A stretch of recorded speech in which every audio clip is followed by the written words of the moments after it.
I need to find myself.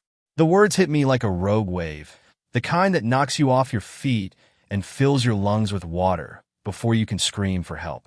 She said it casually, like she was talking about buying new throw pillows, not dismantling our 15-year marriage. What? I blinked at her from across the kitchen table, where we just finished a silent dinner of leftover spaghetti. She sighed like she was doing me a favor. I've been feeling disconnected. I need space to figure out who I really am. The spaghetti in my stomach turned to stone. Disconnected? Space? Who she was? This wasn't the kind of language we used in our life together. We were supposed to be the practical, grounded couple. The team. The cliché of best friends who built something solid together. Where is this coming from? I asked, my voice sharper than I intended. She shrugged, fiddling with her wine glass. It's not about you. It's about me. I feel like I've lost myself in everything. Everything? Did everything mean me? Our house? The life we'd built from scratch? Her words were polished, almost rehearsed, as if she'd practiced them in front of a mirror before this moment. Okay, I said slowly, masking my growing panic.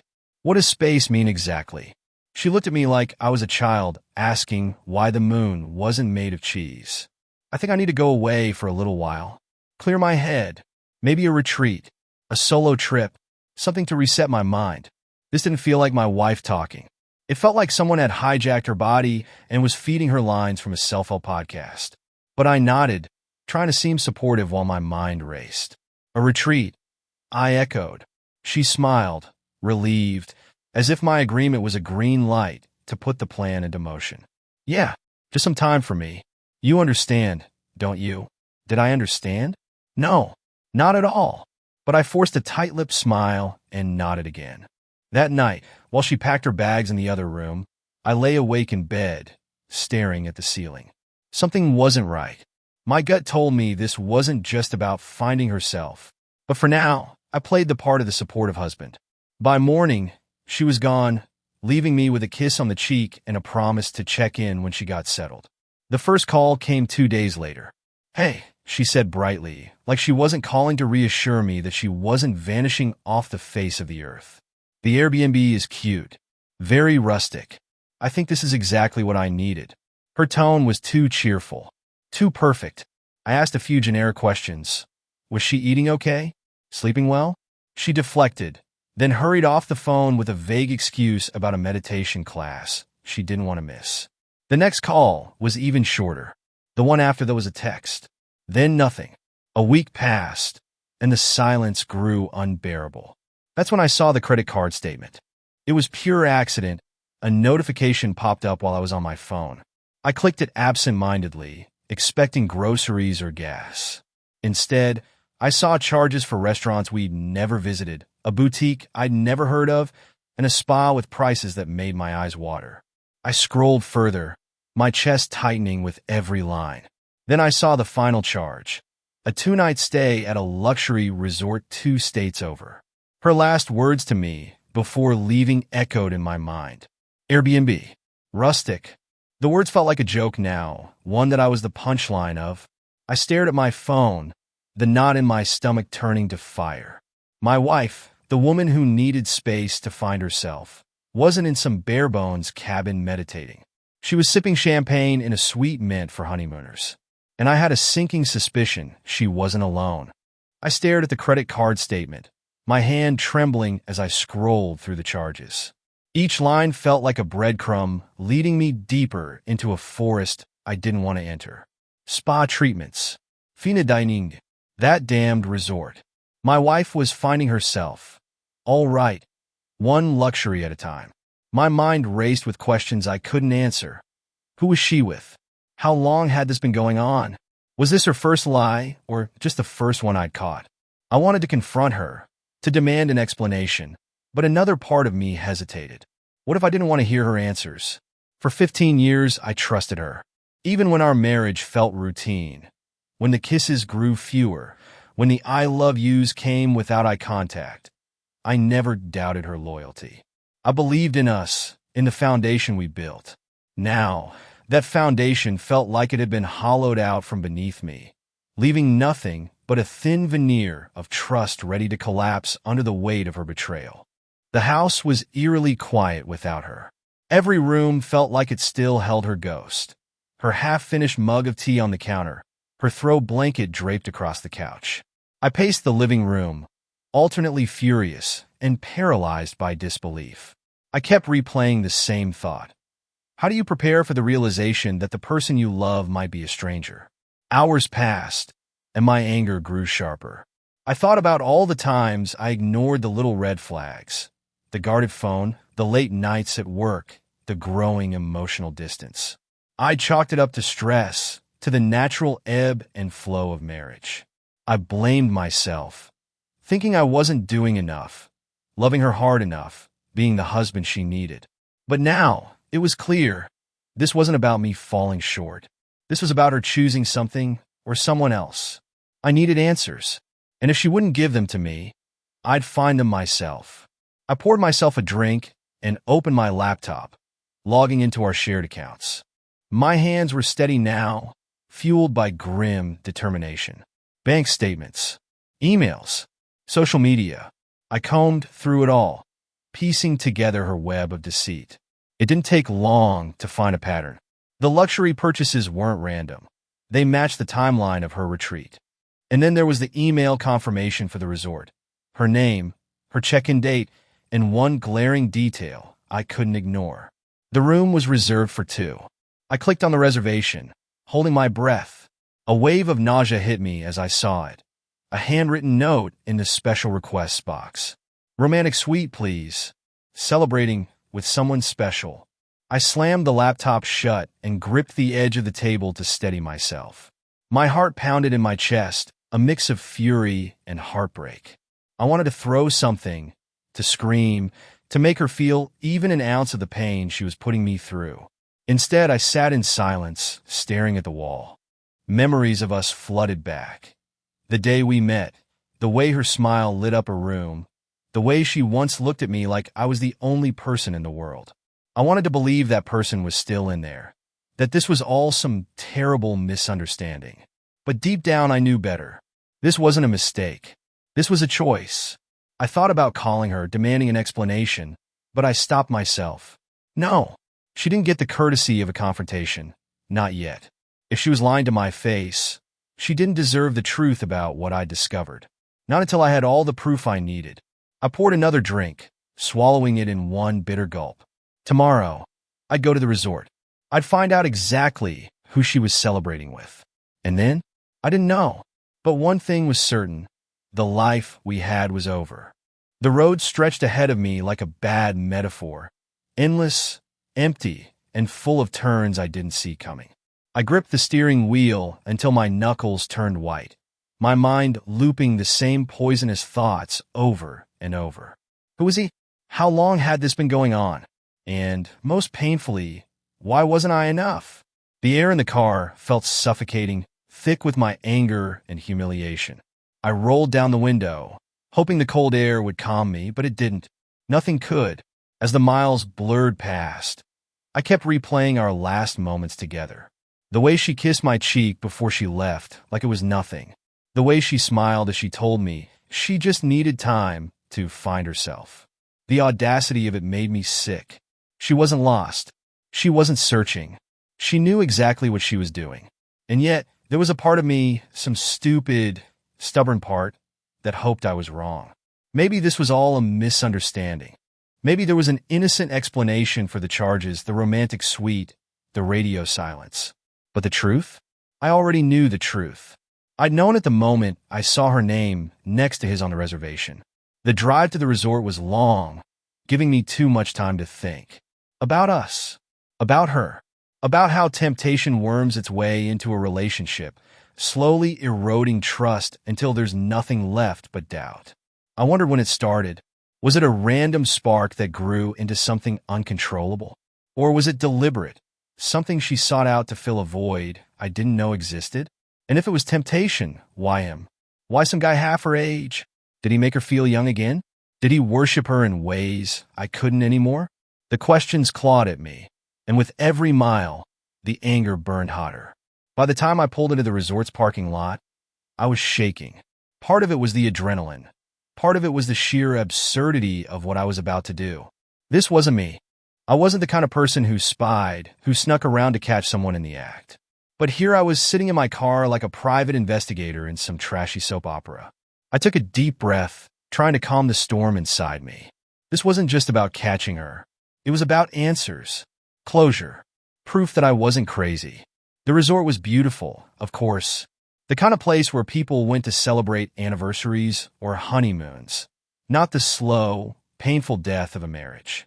I sat in the parking lot for what felt like forever, watching happy couples stroll in and out, blissfully unaware of the wreckage inside me. Finally, I forced myself out of the car, grabbing my phone like it was a weapon. My heart pounded as I stepped into the lobby, scanning the room for any sign of her. And then I saw her. She was standing at the check-in desk, wearing a sundress I didn't recognize, her hair curled in a way she never bothered with at home. She looked radiant, glowing in a way I hadn't seen in years. And standing next to her, his arm casually draped around her waist, was him. He couldn't have been more than 25, with perfect teeth and a cocky grin that made my stomach churn. He whispered something in her ear, and she laughed, an easy, carefree laugh I hadn't heard in years. My hands shook as I hit record on my phone, filming the two of them as they checked in. The receptionist handed them a key, and they walked toward the elevator, arm in arm. It was surreal, watching the life I thought I had unravel right in front of me. There was no misunderstanding now, no room for doubt. She wasn't lost. She hadn't needed to find herself. She'd already found what she wanted. As the elevator doors closed behind them, I stopped recording. My chest was tight, my breath shallow. The anger and heartbreak I'd carried for days boiled over into something colder, sharper. I walked out of the lobby without a word, my phone clutched in my hand like a grenade. It was time to pull the pin. The drive home was a blur. I barely remember the highway, the passing cars, or the way my hands clenched the steering wheel so tightly my fingers went numb.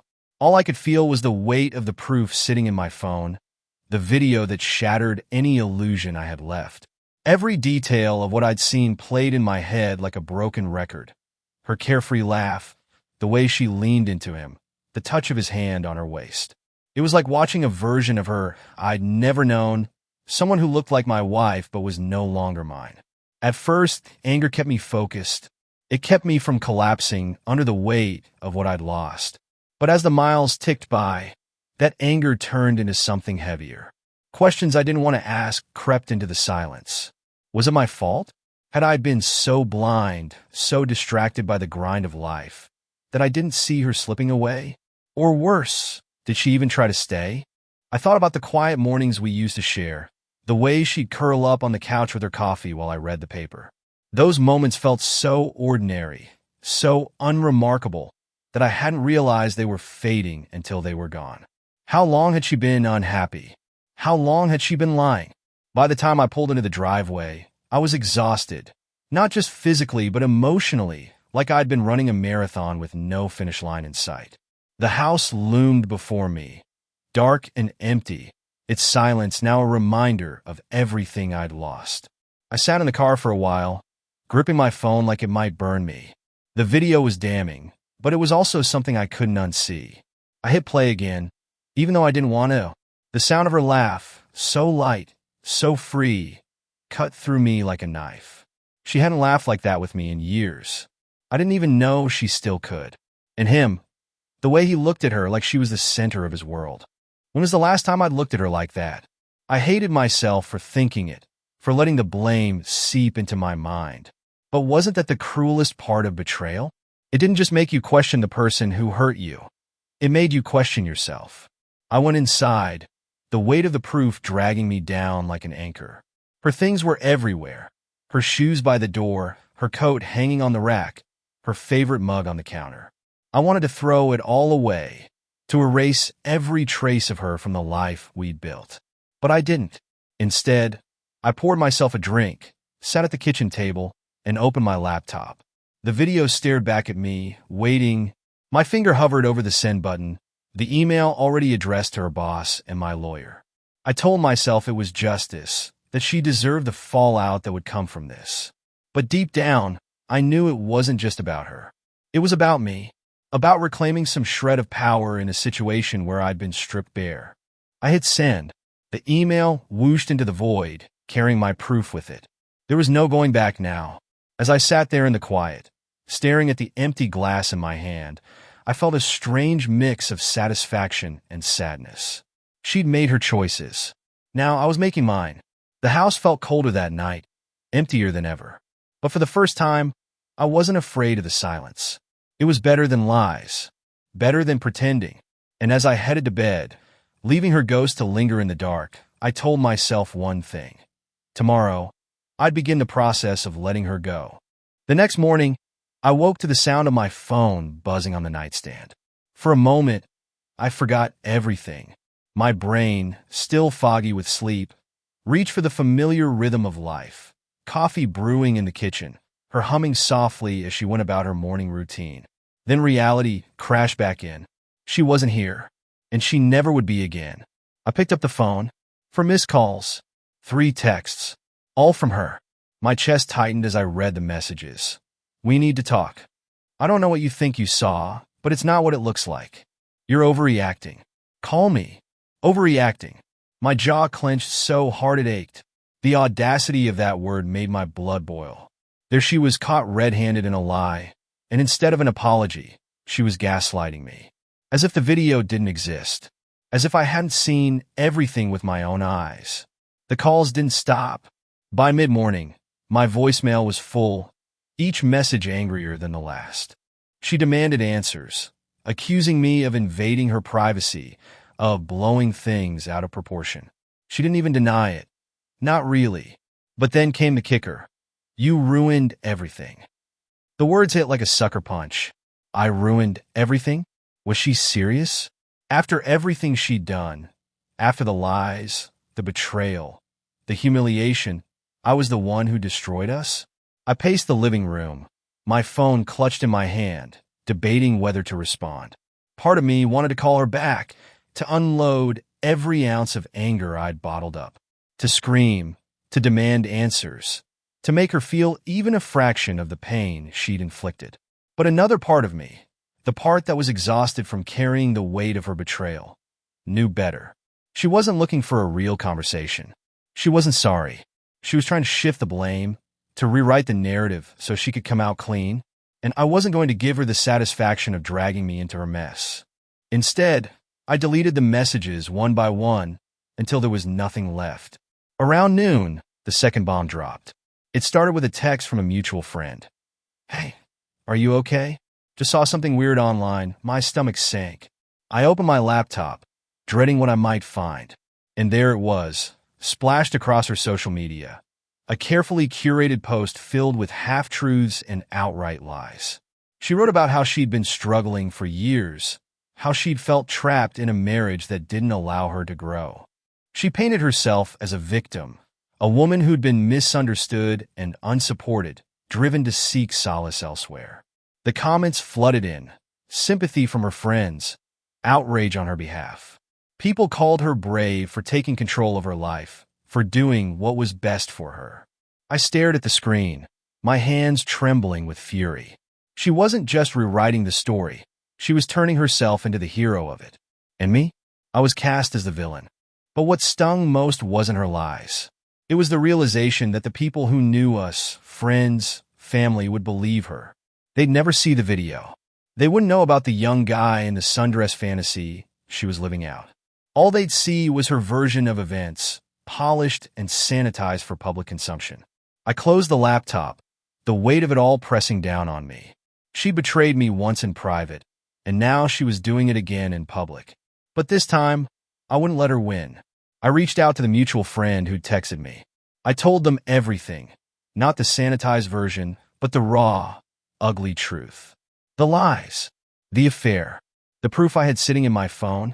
Word spread quickly, faster than I expected. By the end of the day, the tides had turned. The sympathy in her comments section started to shift.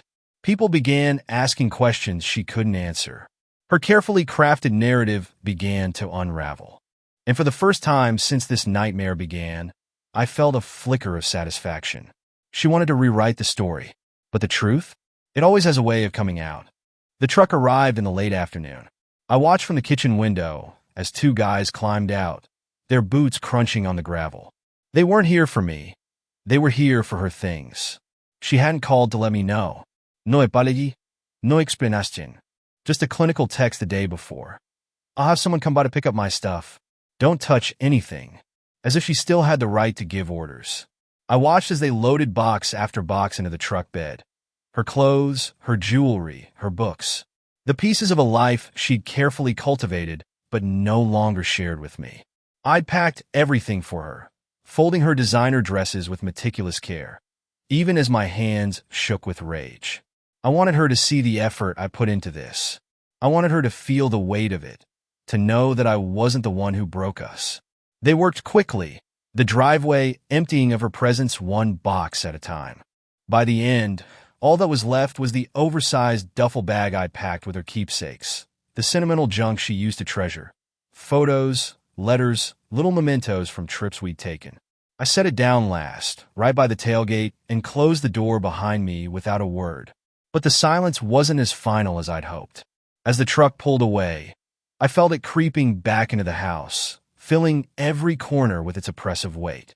It was the silence of abandonment, the kind that makes you question your own worth. I sat on the couch, staring at the bare wall where her favorite painting used to hang. I'd taken it down, unsure whether I wanted to keep it or throw it in the trash. It wasn't just a painting anymore. It was a reminder of the life I thought we had, now stripped of meaning. What do you do with things like that?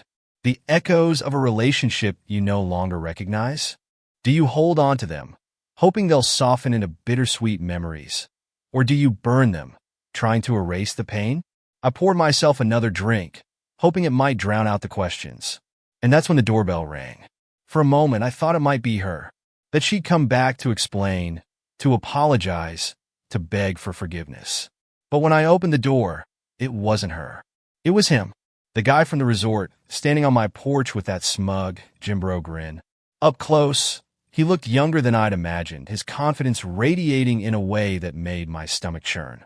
"Hey," he said casually, as if this was normal. As if showing up at the house of the man whose life he helped ruin was just another Tuesday. "What the hell do you want?" I asked, my voice low, my grip tightening on the doorframe. He leaned against the door jamb, his nonchalance grating. "She asked me to pick up a few things. Guess she forgot something." I stared at him, my mind racing. Did he really think I'd let him walk in here, into the life I'd built with her, and take anything else? "What she forgot," I said, my voice cold, "is that she doesn't live here anymore. And neither do you." His grin faltered, just for a second, but it was enough. I stepped forward, closing the gap between us, my heart pounding. "If you're smart, you'll leave now," I said, my voice sharp enough to cut glass. "Because if I see your face again, you're not walking away with a smile." His cocky demeanor crumbled, and for the first time, I saw the boy behind the bravado. He muttered something under his breath and walked off, his steps quick, his swagger gone. I stood in the doorway, watching him retreat until he disappeared down the street. For a moment, I felt victorious. But as I closed the door, the emptiness returned, heavier than before. The silence pressed in again, and this time I let it. Because the truth was unavoidable now. She wasn't coming back. And maybe that was for the best. The night after he showed up at my door, I couldn't sleep. I lay in bed staring at the ceiling, the house too quiet, my mind too loud. His smug grin haunted me, the gall of him coming here like I didn't matter, like I was some forgotten relic of her past. But it wasn't just him. It was her. It was us. The questions that had been clawing at me from the beginning resurfaced, sharper now that I had nothing left to distract me. How long had she been lying? How much of what we had was real? And why couldn't I see it? The thing about betrayal is that it doesn't just break your heart, it shatters the mirror you use to see yourself. I kept thinking about all the little moments, the ones that fell off but that I'd brushed aside. The nights she came home late, smelling faintly of perfume that wasn't hers. The way she stopped saying, "I love you," like she meant it, replacing warmth with routine. And then there were the excuses. They'd started so small, so harmless, that I didn't even notice. A last-minute work dinner. A weekend with old friends. I believed her, because why wouldn't I? Trust wasn't just part of our relationship. It was the foundation of it. But now, I wasn't sure if I'd been trusting or just naive. I got up, pacing the house like a ghost, each step bringing me closer to the realization I'd been avoiding. I'd lied to myself just as much as she'd lied to me. I told myself we were solid, even when the cracks started to show. I convinced myself her distance was temporary, that it was just stress, just life. I wanted so badly to believe in the version of us I'd built in my head that I ignored the reality staring me in the face. I walked into the living room, stopping in front of the boxes I hadn't touched since she left. One of them was full of photo albums, relics of happier times that felt like they belonged to someone else. I pulled out an album and sat down on the floor, flipping through the pages. There we were, smiling on our wedding day, her head resting on my shoulder as we posed for the camera. I stared at the photo, searching her face for signs of the woman she'd become. But all I saw was someone I didn't recognize anymore. The pictures told a story, but it wasn't the truth. It was the version of us I wanted to see. The happy couple who laughed at inside jokes, who shared dreams about the future, who weathered life's storms together. But pictures don't show the cracks beneath the surface. They don't capture the nights we slept on opposite sides of the bed, or the fights that ended in silence instead of resolution. They don't show the slow unraveling of a bond one thought was unbreakable. I closed the album, the weight of it pressing down on me. It wasn't just her betrayal that hurt. It was the realization that I'd been complicit in my own downfall. I'd ignored the signs, swallowed the doubts, and pretended everything was fine because the truth was too hard to face. But now, the truth was all I had left. I stood up, leaving the album on the floor. The house felt colder, emptier than ever, but for the first time, I didn't try to fill the silence. I didn't have all the answers yet, but I knew one thing. The lies we tell ourselves are often the hardest to forgive. And if I was ever going to move forward, I had to stop lying to myself. Trust was gone. Love was gone. But I was still here, and that had to count for something. The morning after my sleepless night, I stood in the kitchen staring at the half-empty coffee pot. I didn't know why I'd brewed so much. Force of habit, maybe. She used to drink the first cup while I poured mine, and we'd sit in silence, pretending everything was fine. Now the silence was different. Louder. I dumped the coffee down the drain, watching it swirl into nothing. A fitting metaphor for how I felt, like everything I'd poured into this marriage had disappeared into a void. The grief I'd been carrying felt heavier that day, but there was something sharper underneath it. Anger. Grief is passive. It sits on your chest, suffocating you slowly. But anger? Anger burns. It pushes you to act, even when you don't know what to do. And I was angry, angrier than I'd ever been in my life. I wasn't just angry at her. I was angry at the boys she'd replaced me with, at the friends who might have known and said nothing, at myself for not seeing the truth sooner.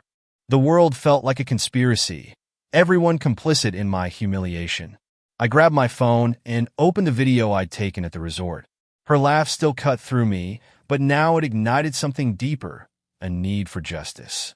No, not justice. Revenge. Revenge doesn't heal wounds, but it sure as hell makes them hurt less. My thumb hovered over her boss's contact information. I'd already sent the video, but I wondered if it had landed yet. I thought about the consequences she'd face, the career she'd worked so hard to build crumbling beneath her. I thought about the perfect image she projected online, shattered for everyone to see. It should have felt satisfying, but instead it felt hollow. Revenge couldn't rewind time. It couldn't unbreak my heart or unmake the choices she'd already made. Still, the anger wouldn't let me sit still. I needed to do something, anything, to release it. I went into the garage and pulled out the last box of her things. This one, I hadn't packed neatly. It was full of the things I didn't know what to do with, framed photos of us, a stack of her journals, and the anniversary card she'd given me just 6 months earlier. 15 years, and I still choose you, she'd written in her looping cursive. The card was still in its envelope. The ink as fresh as the memory of her handing it to me that night. I threw it into the box like it was toxic and carried the whole thing out to the backyard. The fire pit stood in the corner, and used since last summer. I dumped the box onto the metal grate, grabbed a can of lighter fluid, and drenched it all. The first spark was small, but the flames caught quickly. The photos curled and blackened, the edges turning to ash. Her journal smoldered, words disappearing into smoke. I stood there watching it burn, the heat searing my face as the anger boiled inside me. This wasn't healing. It wasn't closure, but it was something. As the fire died down, I felt a strange kind of emptiness, not the hollow ache of grief, but the clarity that comes after a storm. For the first time, I realized what the anger had been masking: fear. Fear of being alone. Fear of starting over. Fear of never being enough for anyone else. The truth of it settled in my chest, heavy but undeniable. The life I'd built was gone. She was gone, but I wasn't. I stood there for a while, staring at the ashes, letting the heat fade. I didn't know what came next. The anger wasn't gone. It would come back. I knew that. But for now, it was quiet. And in the quiet, I felt something else stirring, the faintest flicker of hope. That night, the house felt different. Not better, just different. The emptiness I'd been drowning in was still there, but it wasn't suffocating anymore. It was like a wound I'd finally stopped picking at raw, but starting to scab over. I walked through the house with a strange sense of detachment, like I was seeing it for the first time. Every room held ghosts of us, the places we'd shared our lives, now just spaces filled with hollow echoes. The living room, where we'd hosted countless game nights with friends. I remembered her laughter, loud and infectious, filling the air like music. Now, it was just a couch and a coffee table, stripped of its warmth. The kitchen, where we'd spent Sunday mornings making pancakes, flour dusting her nose as she danced to oldies on the radio. I ran my hand over the counter, cold and bare, and wondered if those memories would ever stop hurting. Our bedroom was the hardest. The bed still smelled faintly of her, lavender and the citrus shampoo she'd used since college. I hadn't had the strength to change the sheets yet, and the sight of her empty pillow made my throat tighten. I sat on the edge of the bed, holding my head in my hands. The grief came in waves, pulling me under, but I let it. For the first time, I didn't fight it. I thought about the life we'd built together, the promises we'd made, how we'd whispered plans for the future in this very room, making each other believe in forever. And then I thought about the lies, the late nights, the careful distance she put between us, the boy she'd chosen over me. The memories twisted in my mind, good and bad blending together until I couldn't tell one from the other. I wanted to hate her, to erase her from my heart completely, but love doesn't work like that. It lingers, even when it's poisoned. I reached for the drawer in the nightstand and pulled out a photo album I hadn't touched in years. The leather cover was worn, the pages filled with snapshots of the life we'd shared. Our wedding day, the first apartment we'd rented, vacations, birthdays, holidays. And then, near the back, a photo I'd almost forgotten, the two of us standing on a mountaintop during a weekend hiking trip. She was grinning at the camera, her hair messy from the wind, her cheeks flushed with exertion. I looked at myself in the photo. I looked happy, but I couldn't remember if I actually was. Had we ever been as solid as I thought? Or had I spent years clinging to an illusion, ignoring the cracks because I didn't want to see them? The anger flared again, but it was different this time. Less about her, more about myself. About how I'd let my life shrink to fit her needs, her ambitions, her happiness. I'd made sacrifices without even realizing it, convincing myself they were normal, that this was what love was supposed to be. But love shouldn't feel like losing yourself. I closed the album, setting it aside. The truth was painful, but it was liberating too. She had betrayed me, yes, but somewhere along the way, I had betrayed myself. As I sat there in the quiet, I realized something. I didn't need to hold on to her anymore. The love we'd shared, the version of it I'd clung to, wasn't real. It was a story I'd told myself to keep going, and now it was time to let it go. I stood up, walked to the closet, and grabbed a trash bag. One by one, I started filling it with the remnants of her, the clothes she'd left behind, the trinkets that didn't make it to the driveway. It wasn't about revenge anymore. It was about reclaiming the space she'd taken, the space I needed to heal. By the time I was done, The house felt emptier than ever. But this time, the emptiness didn't scare me. It felt like a beginning. The morning sunlight streamed through the windows, painting the walls with a warmth that felt almost foreign. For weeks, the house had been shrouded in a heavy gloom. But today, something felt different. Lighter. I brewed a single cup of coffee, no extra for anyone else, and sat at the kitchen table. The quiet still felt strange, but it wasn't oppressive anymore. It was starting to feel peaceful. I scrolled through my phone, deliberately skipping the notifications from her. By now, she'd likely realized the fallout was irreversible. The video had spread through her professional circle, and her reputation was crumbling faster than she could control. A small part of me felt vindicated, but it didn't bring the satisfaction I thought it would.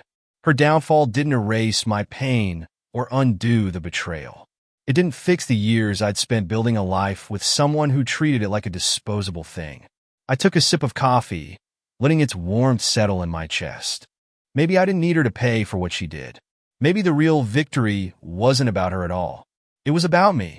I stood and walked into the spare bedroom, which had become a makeshift storage space over the years. Boxes of forgotten things lined the walls. Old photo albums, memorabilia, and pieces of a life I'd long since outgrown. I pulled open the closet and stared at a dusty box labeled college.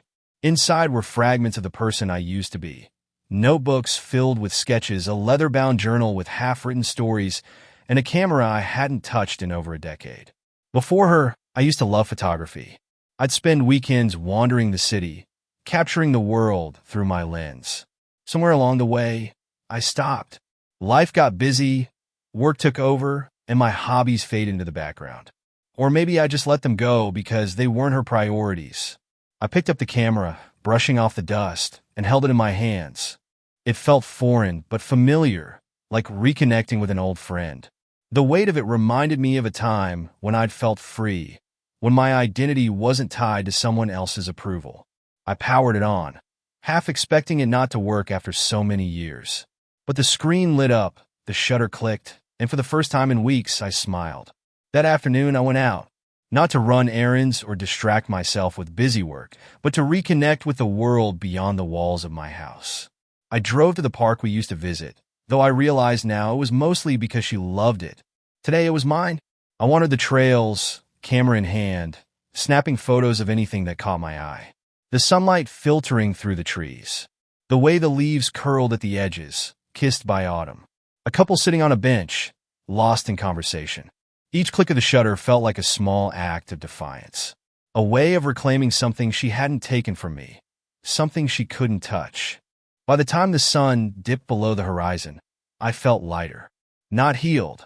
Not yet, but closer to it. The weight of her betrayal still lingered, but it wasn't crushing me anymore. That night, I sat in front of my laptop, scrolling through the photos I'd taken. They weren't perfect. Most were out of focus, the compositions awkward, but they were mine. They felt like a starting point, a small step toward rediscovering the person I'd forgotten I was. For so long, I'd thought healing meant closure, that I needed answers from her, an apology, or some kind of justice to move on. But now, I realized healing wasn't about her at all. It was about me. She'd chosen to leave, to betray the life we built. But I was still here, and for the first time, that felt like enough. I closed the laptop, turned off the lights, and climbed into bed. The silence wrapped around me like a blanket, no longer cold or empty. It wasn't the ending I'd planned, but maybe it was the beginning I needed.